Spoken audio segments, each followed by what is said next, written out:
তাদের বিরুদ্ধে ওঠা যাবতীয় অভিযোগ অস্বীকার করলেন অভিষেক ব্যানার্জির উপরে হামলার ঘটনার ধৃতরা। শনিবার রাত থেকে রবিবার ভোর মোট ৫ জনকে গ্রেপ্তার করেছে পুলিশ। ধৃতদের রবিবার বারুইপুর আদালতে পেশ করে সোনারপুর থানার পুলিশ। আদালতে নিয়ে যাওয়ার সময় ধৃতদের মধ্যে একজন দাবি করেন, আমি ১৯৯৮ সাল থেকে তৃণমূল কংগ্রেস করি, আমি কেন অভিষেক ব্যানার্জিকে মারব। তিনি নিজের বিরুদ্ধে ওঠা সব অভিযোগ অস্বীকার করেন। কি বলেছেন শুনবো। অভিষেককে মারলেন কেন? তৃণমূল ১৯৯৮ সাল থেকে আমি অভিষেককে মারবো?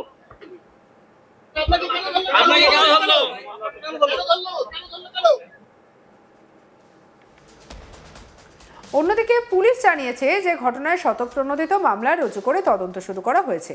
ধৃতদের জিজ্ঞাসাবাদ করা হচ্ছে এবং এই ঘটনার সঙ্গে আরও কেউ যুক্ত রয়েছে কিনা তা খতিয়ে দেখা হচ্ছে। প্রসঙ্গত, সোনারপুরে অভিষেক ব্যানার্জির ওপরে হামলার ঘটনায় ৫ জনকে গ্রেপ্তার করে পুলিশ। ৪ জনকে শনিবার রাতে এবং একজনকে রবিবার ভোরে গ্রেপ্তার করা হয়েছে সোনারপুর থানার তরফে। হামলার সময়কার ভিডিও ফুটেজ দেখে অভিযুক্তদের চিহ্নিত করে পুলিশ। যদিও এই ঘটনার প্রতিবেদন লেখা পর্যন্ত এবং প্রকাশ হওয়া পর্যন্ত তৃণমূলের তরফে কোনো লিখিত অভিযোগ সোনারপুর থানায় দায়ের করা হয়নি বলেই খবর।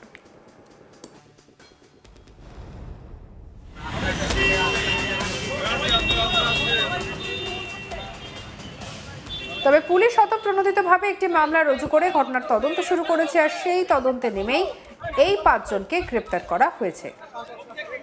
এদিকে এই ঘটনাটিতে মানুষের স্বতঃস্ফূর্ত ক্ষোভের ফল হলেও শনিবার ঘটনাস্থলে বেশিরভাগই তৃণমূলের কর্মী ছিলেন বলেই দাবি করেছে স্থানীয় বিজেপি নেতৃত্ব। তাদের দাবি, এই কাজ বিক্ষুব্ধ তৃণমূলের কেউ করে থাকলে তার দায় বিজেপি নেবে না। কি বলছে বিজেপি কর্মী অরিশ্বর মাইতি, শুনবো।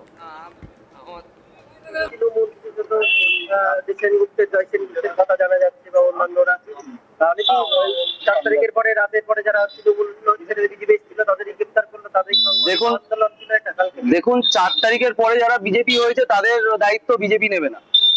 আপনাকে বলি, কোনো হিংসাই বিজেপি সহ্য করবে না, কোনো হিংসাই আমাদের জন্য নিন্দনীয়। কিন্তু যেভাবে তৃণমূল সরকার ১৪ বছর ১৫ বছর ধরে যে অন্যায়টা করেছিল পশ্চিমবঙ্গের মানুষের জন্য, তারই প্রতিফলন আপনারা দেখবেন। কালকে আপনাদের ইলেকট্রনিক্স মিডিয়াতে আপনারা দেখিয়েছেন যেভাবে সাধারণ মানুষের ক্ষোভে, জনরোষে একটা মানুষ কতটা নরখাদক হতে পারে, যে বালি, কয়লা, গরু কোনোটা বাদ দেয়নি। সাধারণ মানুষ যখন একেধারে জয় শ্রীরাম স্লোগান তুলছে, একেধারে বলছে চোর চোর চোর, সাধারণ মানুষ ছুটে গেছে, ডিম ছুটেছে। কিন্তু এই মারধর, এটা আমরা একদমই প্রত্যাশিত নয় এবং একদমই খারাপ কাজ করে। যারা করেছে তারা উপযুক্ত শাস্তি পাক, আর বিজেপি সাপোর্ট করে না। অন্যদিকে বিজেপি কর্মী শিবদাস হালদার কি বলছেন, শুনবো।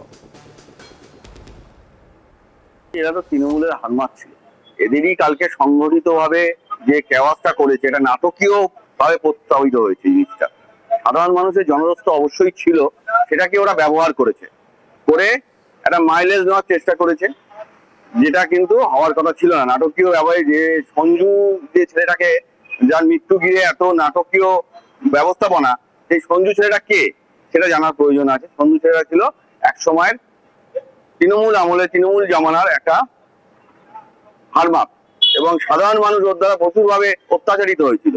একজন নেশারু ছেলে, নেশা করে সে মারা গেছে, যেটাকে পোস্টপোল ভায়োলেন্স হিসাবে দেখানো হচ্ছে, কিন্তু এটা পুরোটাই অসত্য ঘটনা।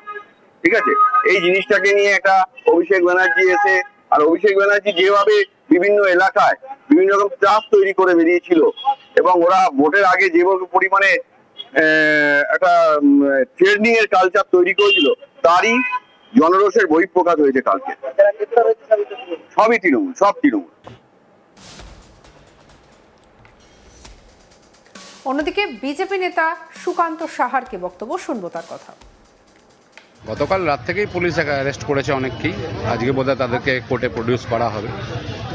যা জানতে পারলাম, মূলত বিক্ষুব্ধ তো ওখানে ম্যাক্সিমামই তৃণমূলেরই সমর্থক কর্মীরা ছিল, আর সাধারণ পাবলিকের মধ্যে বোধহয় ১-২ জনকে করেছে, সেটা পুলিশ ভালো বলতে পারবে, পুলিশ প্রশাসন।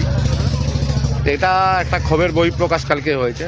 সারা পশ্চিমবঙ্গের মানুষই দেখেছেন, আপামর ভারতবর্ষের মানুষই টিভি পর্দায় সেটা দেখেছেন, কি হয়েছে না হয়েছে। এতদিন যা করে এসেছিল তারই প্রতিফলন গতকালকে হয়েছে। অভিষেক বন্দ্যোপাধ্যায় এবং তৃণমূলের লোক বলছেন যে বিজেপির কর্মীরাই এটা করেছে, এটা নিয়ে কি বলবেন? ওখানে বিজেপির কর্মী কজনকে দেখা গেছে? বিজেপির কর্মী তো ছিল না, সাধারণ মানুষ ছিল। হ্যাঁ, হয়তো সমর্থক কিছু থাকতে পারে, সমর্থক শব্দ লিখে ওখানে তৃণমূলের লোকই বেশি ছিল, যারা বিক্ষুব্ধ তৃণমূল।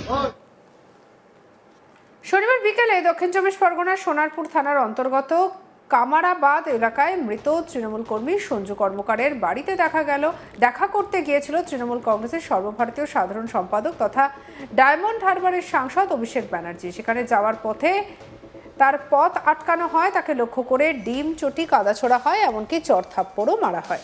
কোনো মতে সঞ্জুর বাড়িতে যান অভিষেক। বাইরে উত্তেজিত জনতা ও বিজেপি কর্মীরা চোর চোর স্লোগান দিতে থাকেন, বিক্ষোভও দেখান। কিন্তু সেখান থেকে শেষ পর্যন্ত কেন্দ্রীয় বাহিনী এবং সোনারপুর থানার পুলিশ তাকে উদ্ধার করে। অভিষেক দাবি করেছেন তাকে খুনের চক্রান্ত করা হয়েছিল, পুলিশকে আগে থেকে জানালেও কোনো ভূমিকা নেয়নি। কি বলছেন অভিষেক, শুনব।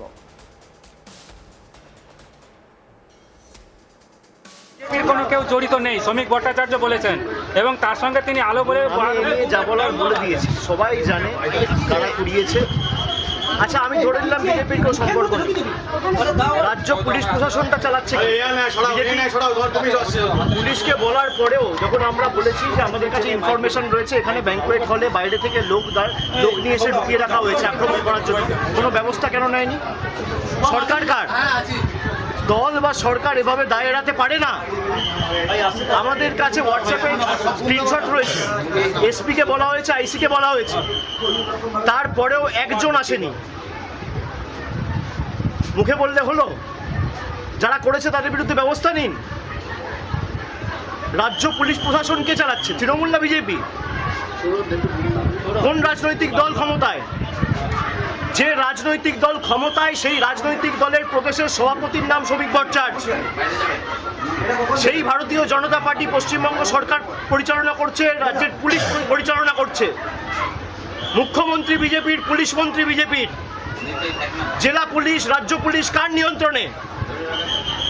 সেখানে ইন্টিমেশন পাঠানোর পরেও, পুলিশকে মেসেজ করার পরেও, ফোন করার পরেও ফোন ধরেনি। হোয়াটসঅ্যাপে মেসেজ পাঠানো হয়েছে, কোনো রিপ্লাই করেনি।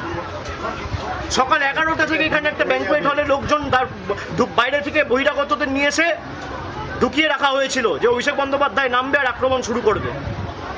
আপনারা তো এখানে ছিলেন আমি আসার আগে, অনেকে আপনারাই তো আমায় খবর দিচ্ছিলেন যে আপনি নামলেই এর আক্রমণ করবে। আমাদের কিছু সহকর্মীরা ছিল, তারা বুদ্ধি খাটিয়ে এক দুটো হেলমেট রেখেছিল। আমার মাথা দুটুকরো হয়ে যেত আজকে। যেভাবে এটা ইট, পাটকেল, ঢিল, আমার পোশাকের অবস্থা দেখুন। এই বিজেপির গণতন্ত্রের নমুনা। মহিলাদের চুল ধরে টানছে, জামা ছিঁড়ে দিচ্ছে। আপনার মতামতকে জানাতে ভুলবেন না, সাবস্ক্রাইব করুন আজ তাক বাংলাকে।